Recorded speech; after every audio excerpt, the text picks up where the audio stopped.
Hi viewers, అందరికీ నమస్కారం. Welcome to Sravya's recipes. అయ్యండి, ఇవాళ మన రెసిపీ పచ్చి అరటికాయ పెసరపప్పు కూర. అయితే ఈ రెసిపీ ఎలా చేయాలనేది చూద్దామా? ఇక ప్రాసెస్ స్టార్ట్ చేద్దామా అండి? కుక్కర్ పెట్టుకొని ఆయిల్ పోసుకోండి. ముందుగా పెసరపప్పు ఇట్లా కొంచెం గిన్నెలో నానబెట్టుకొని ఉంచుకోండి. కొంచెం తాలింపు గింజలు, ఎండుమిర్చి, కరివేపాకు. ఇప్పుడు ఉల్లిపాయలు వేసుకుందామండి. పచ్చిమిరపకాయలు కాసేపు వేగని వెళ్ళండి. ఇదిగోండి, ఇప్పుడు మనం తరుక్కున్న అరటికాయ ముక్కలు వస్తున్నాయి.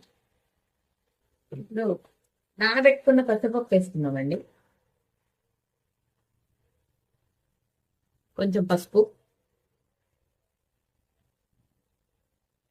మంచిగా కలుపుకుందామండి. మొత్తం కూడా కలుపుకుందాం మంచిగా.